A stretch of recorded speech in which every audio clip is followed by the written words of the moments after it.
बहुत समय पहले गंगा के किनारे बसे एक छोटे से गांव में दो सहेलियां रहती थीं। एक थी रानी और दूसरी थी दासी, गरीब मगर श्रद्धालु और भक्ति से भरी हुई। दोनों का विवाह लगभग एक ही समय हुआ और किस्मत से दोनों का पुत्र रत्न प्राप्ति हुआ। रानी का बेटा गोरा, चीटा और स्वस्थ और आकर्षक था। दासी का बेटा कमज़ोर और साधारण सा था। फिर भी दोनों बेटे साथ खेलते, साथ खाते पीते और हमेशा एक दूसरे के साथ बने रहते थे। एक बार वर्षा ऋतु में दोनों सहेलियां नदी के किनारे पहुंची।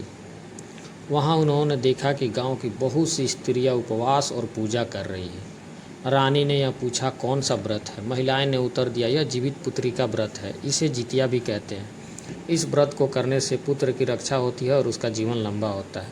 महिलाएं बता रही थी कि इस दिन माताएं निर्जला व्रत रखती है, यानी न जल पीती है न भोजन करती है। वो अपने बच्चे के लिए पूरे दिन तपस्या करती है। अगले ही दिन पूजा अर्चन के बाद व्रत खोलती है और रानी मन ही मन हंस पड़ी। बेटा तो पहले ही बहुत सुंदर है और स्वस्थ है, मुझे क्यों करना यह कठिन व्रत? उसे कुछ नहीं होगा। लेकिन दासी ने सोचा, मेरा बेटा कमज़ोर है, उसकी रक्षा के लिए यह व्रत करना ही चाहिए, चाहे कितना भी कठिन का क्यों ना हो।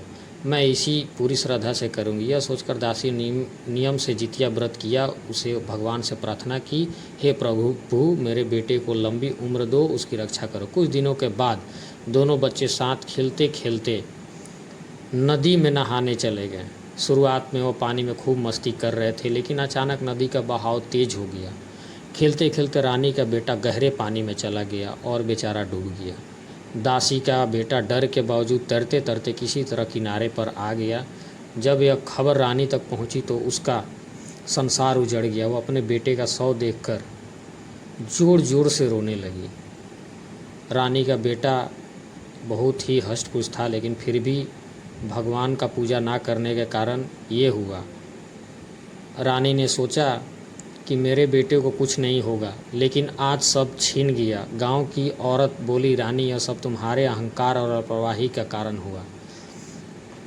तुमने व्रत को महत्व नहीं दिया। दासी ने श्रद्धा से जितिया व्रत किया, इसलिए उसका बेटा बच गया। रानी की अपने गलती पर एहसास हुआ। उसने समझ लिया कि सच्चे मन से किया गया व्रत ही बच्चों का रक्षा करता है।